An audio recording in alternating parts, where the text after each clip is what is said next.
To Jaya's homely kitchen. ഇന്ന് ഞാൻ തയ്യാറാക്കി കാണിക്കുന്നത് വളരെ ടേസ്റ്റിയും സ്പൈസിയുമായിട്ടുള്ള ബേബി പൊട്ടറ്റോ ഫ്രൈ ആണ്.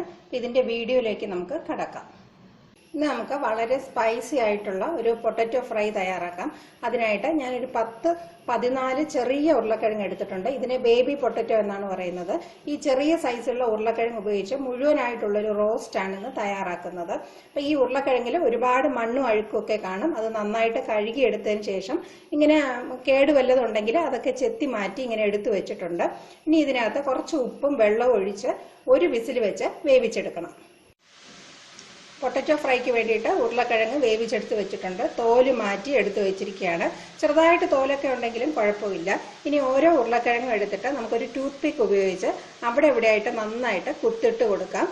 ഉരുളക്കിഴങ്ങ് ഒരുപാട് വെന്ത് പോകരുത്. കറക്റ്റ് ഒരു വിസിൽ വെച്ച് തന്നെ വേവിച്ചെടുക്കുക. ഇനി ഇതിലേക്ക് ചേർക്കാനുള്ള ഒരു മസാല നമുക്ക് തയ്യാറാക്കിയെടുക്കാം. മസാലയ്ക്ക് വേണ്ടി ഞാൻ 1.5 ടേബിൾ സ്പൂണോളം കാശ്മീരി ചില്ലി പൗഡർ, ആവശ്യത്തിന് ഉപ്പ്, 2 ചെറിയ കഷ്ണം ഇഞ്ചി, 2 ചെറിയ ഉള്ളി, 5-6 വെളുത്തുള്ളി, ഒരു 1/4 ടീസ്പൂണോളം മഞ്ഞൾപ്പൊടി, 1 ടീസ്പൂൺ പെരിഞ്ജീരകം, 1 ടീസ്പൂൺ വിനീഗർ, ഇതെല്ലാം കൂടി ചേർത്ത് നല്ല സ്മൂത്ത് പേസ്റ്റ് ആയിട്ട് അരച്ചെടുക്കണം. അരച്ചു വെച്ചിരിക്കുന്ന പേസ്റ്റ് ഉരുളക്കിഴങ്ങിൽ നന്നായിട്ട് തേച്ച് പിടിപ്പിച്ച് വെക്കുക. ഇതൊരു മിനിമം അരമണിക്കൂറെങ്കിലും പുരട്ടി വെക്കുക. കൂടുതൽ സമയം പറ്റുമെങ്കിൽ ഒന്ന് നന്നായിട്ട് പുരട്ടി ഫ്രിഡ്ജിൽ ഒരു ദിവസം ഫുള്ളും വെച്ചിട്ട് അടുത്ത ദിവസം വേണമെങ്കിലും ഇത് തയ്യാറാക്കി എടുക്കാവുന്നതാണ്. അപ്പോൾ അരയ്ക്കാൻ ബുദ്ധിമുട്ടായിട്ട് തോന്നുന്നെങ്കിൽ കുറച്ച് വെള്ളവും കൂടി ചേർത്ത് നന്നായിട്ട് അരച്ച് ഇതുപോലെ പുരട്ടി വെക്കുക. ഉരുളക്കിഴങ്ങിൽ മസാല പുരട്ടി വെച്ചിട്ട് ഏകദേശം 1 മണിക്കൂറായിട്ടുണ്ട്. ഇനി നമുക്ക് പൊട്ടറ്റോ റോസ്റ്റ് തയ്യാറാക്കാം. ഒരു പാനിൽ 2 ടേബിൾ സ്പൂണോളം വെളിച്ചെണ്ണ ചേർത്ത് കൊടുത്തിട്ടുണ്ട്. വെളിച്ചെണ്ണ ഒന്ന് ചൂടായി വരുമ്പം നമ്മളിങ്ങനെ പുരട്ടി വെച്ചിരിക്കുന്ന ഉരുളക്കിഴങ്ങ് അതിലേക്ക് ചേർത്ത് കൊടുക്കാം. ഒരു മീഡിയം ഫ്ലെയിമിൽ വെച്ച് തിരിച്ചും മറിച്ചും ഇട്ട് നന്നായിട്ട് റോസ്റ്റ് ചെയ്തെടുക്കണം.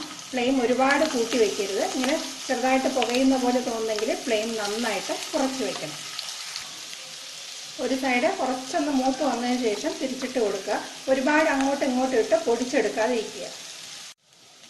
ഒരു വശം ചെറുതായിട്ട് മൂത്തിട്ടുണ്ട്. ഇനി പതുക്കെ ഇത് അടുത്ത സൈഡ് ഇങ്ങനെ ഒന്ന് മറിച്ചു കൊടുക്കുക. നോക്കി എല്ലാ വശവും നന്നായിട്ട് മൊരിയിച്ചെടുക്കണം. പൊട്ടറ്റോ ഏകദേശം നന്നായിട്ട് റോസ്റ്റായി വന്നിട്ടുണ്ട്. ഇനി ഇതിലേക്ക് നമുക്ക് കുറച്ച് കറിവേപ്പില ചേർത്ത് കൊടുക്കാം. ഏറ്റവും അവസാനം നമുക്ക് ചേർത്ത് കൊടുക്കാനുള്ളത് 1 ടേബിൾ സ്പൂണോളം അരിപ്പൊടിയാണ്. അരിപ്പൊടിയും കൂടെ ചേർത്ത് കൊടുത്ത് ഒരു മീഡിയം ഫ്ലെയിമിൽ വെച്ച് നന്നായിട്ട് ഇത് 4-5 മിനിറ്റും കൂടെ ഒന്ന് മൊരിയിച്ചെടുക്കാം. ഇങ്ങനെ അരിപ്പൊടി ചേർക്കുകയാണെങ്കിൽ നമ്മുടെ പൊട്ടറ്റോ റോസ്റ്റ് കുറച്ച് കൂടുതൽ സമയം നന്നായിട്ട് ക്രിസ്പി ആയിട്ടിരിക്കും. അങ്ങനെ നമ്മുടെ സ്പൈസി ആയിട്ടുള്ള വളരെ ടേസ്റ്റി ആയിട്ടുള്ള പൊട്ടറ്റോ റോസ്റ്റ് തയ്യാറായി കഴിഞ്ഞു. ഇതുപോലെ തന്നെ എല്ലാവരും തീർച്ചയായിട്ടും ഒന്ന് ട്രൈ ചെയ്ത് നോക്കുക. ഈ വീഡിയോയും ഈ റെസിപ്പിയും നിങ്ങൾക്ക് എല്ലാവർക്കും തീർച്ചയായിട്ടും ഇഷ്ടപ്പെട്ട് കാണുമെന്ന് വിചാരിക്കുന്നു.